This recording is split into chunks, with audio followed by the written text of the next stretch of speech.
안녕하세요. 최적의 타이밍에 전략적 선택을 도와드리는 최부자 부동산입니다. 12월 23일 월요일 이번 주도 부동산 뉴스로 시작해 보겠습니다. 며칠 있으면 이제 크리스마스가 다가오네요. 다들 들뜬 마음이실 텐데 부동산 뉴스 그래도 한번 들어보시죠. 우선 뉴스 제목을 확인해 보겠습니다. 월세를 이렇게 많이 오른 상황이지만 목돈이 묶이느니 그냥 월세를 내겠다 이런 뉴스도 있고요. 별내선 이야기도 있고 매매가에 이제 전세가가 근접해서 전세로 갈아타자 이런 이야기도 있고 그린벨트 이야기들 내년에 양극화가 된다 이런 이야기들도 있고 분양가는 계속 오르고 있다. 뭐 경매 셀프 낙찰도 많다. 이런 이야기들. 그 다음에 이제 한강 서울시에서 이제 재개발 재건축 한강 르네상스를 해서 오세훈 시장이 이제 지금 밀고 있는 거죠.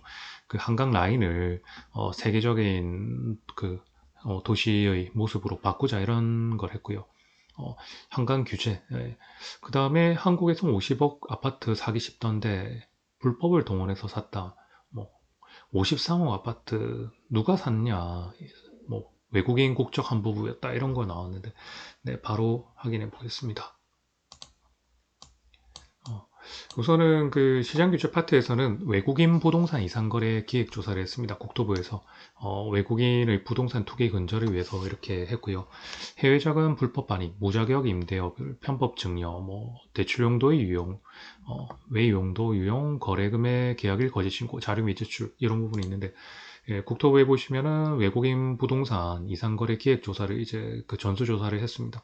그래서 보시면 국토부에서는 외국인들이 이제 한국에 들어와서 부동산의 이상 거래를 한 거를 이제 조사를 해서 약 300여 건을 의심거래를 적발해서 법무부, 금융위, 국세청, 관세청 등이 해서 세금 추징 등 엄중 조치를 할 계획이다 이렇게 이야기했고요.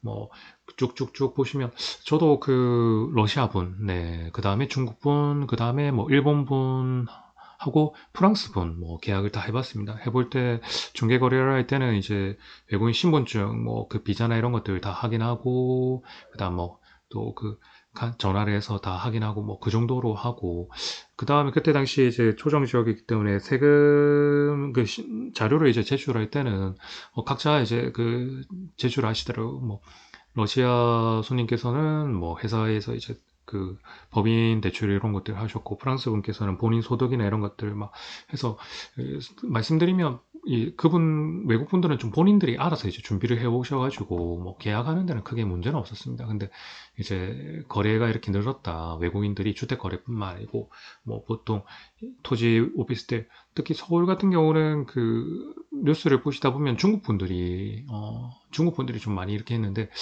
거래 유형에는 아까 말씀드린 대로 해외 자금을 불법 단위했다. 원래 해외에서 1만 달러 초과는 현금 휴대 반입이 안 되는데 한cik일 가능성도 있고 신고를 안 한 것도 밝혔고 방문 비자로 그냥 관광객으로 왔는데 사업 소득을 낼 수 있는 임대업이 불가한데 체류 자격 활동을 허가받지 않고 임대업을 영위하는 것도 이렇게 나왔었고요.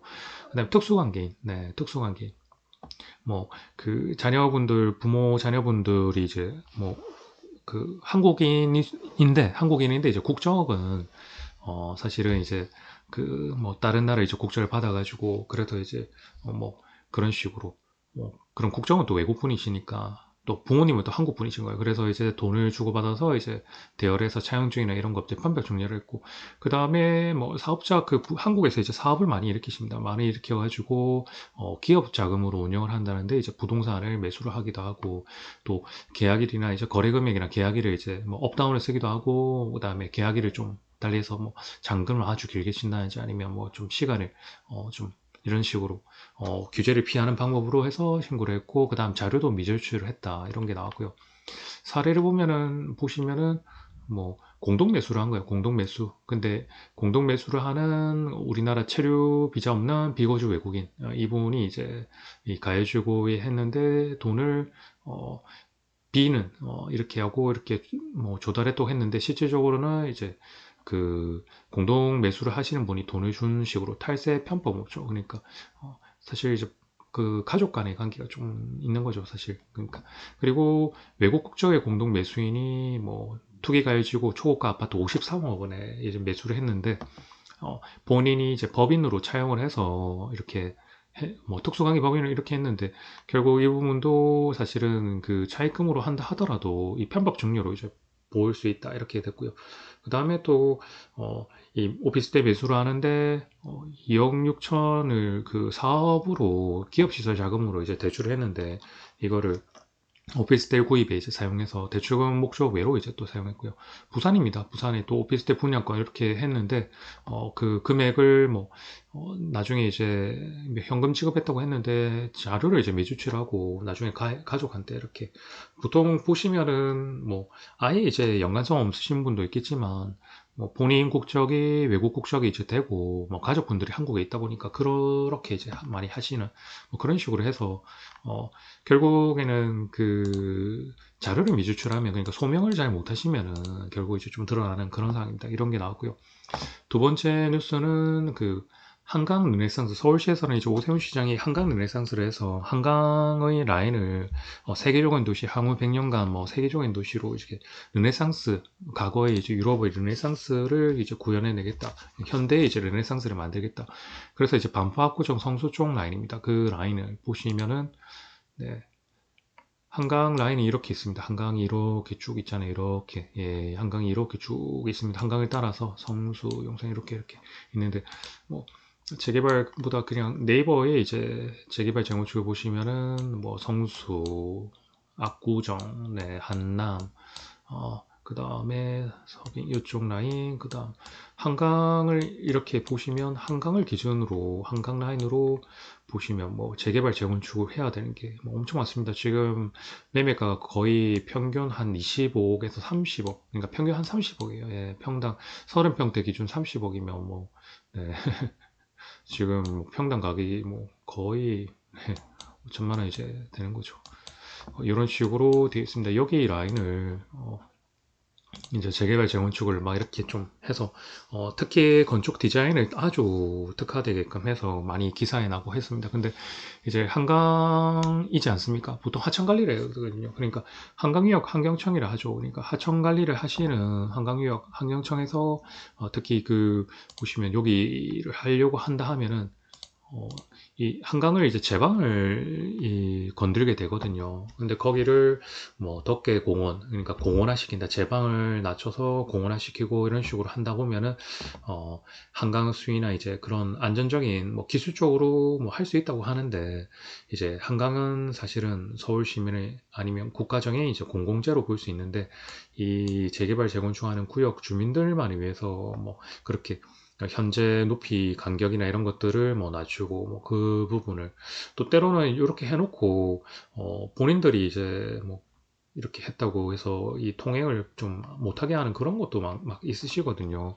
그러다 보니까 그 하천 점용을 허가를 바로 세부 기준이 있습니다. 하천 점용 허가 그러니까 도로 점용도 하듯이 하천 점용도 허가가 있어요. 그러니까 마음대로 하는 게 아닙니다. 이 부분을 할 때 이제 공익이 아닌 이제 사익으로 할 때 그 세부 기준이 있는데 뭐 그 보면은 이제 제방 등 연구 구조물 덮개 이런 것들 뭐 그걸 어떻게 할지 기준인데 그거를 좀 완화시키는 식으로 막 하려고 한다. 그러니까 하천을 영구적으로 이제 점유하는 게 사실은 어떻게 보면 좀 사이가 문제되는 부분이죠. 그래서 이 부분에 대해서 이제 이야기가 나왔습니다. 뭐, 이야기가 나왔고 뭐 그걸 어떻게 할지는 나중에 봐야겠죠. 네.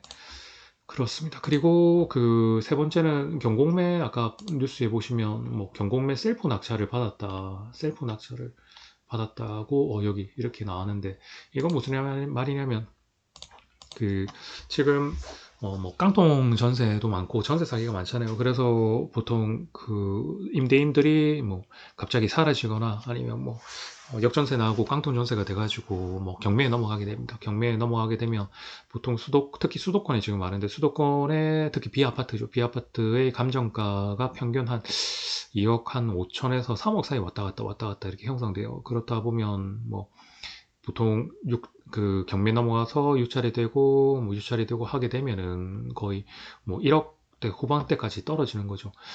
그런 상황인데 그렇게 되다 보면은 집값이 너무 떨어지는 데다가 임차인분이 이제 쫓겨나신 상황이잖아요. 보통 낙찰 받은 사람이 임차 보증금을 내주고 뭘 한다 하더라도 그러니까 임차인 입장에서는 뭐 울며 겨자 먹기로 뭐 어디 이사 가기도 그렇고 또 싸게 낙찰을 받아서 그 돈에서 이제 본인 보증금 뭘 하고 했을 때 이 여러 가지 상황들이 좀 힘든 상황들이 많기 때문에 그런 상황에서 결국 셀프 낙찰로 울며 겨자 먹기로 본인이 대출을 일으켜가지고 뭐 셀프 낙찰을 해서 본인이 이제 들어가는 경우가 지금 엄청 많습니다. 그러다 보니 그 임대인들이 뭐 그 법정에 나와서 주장을 했잖아요. 뭐 셀프 낙찰 받아서 뭐 임차인들 본인들이 살면 되지 않냐.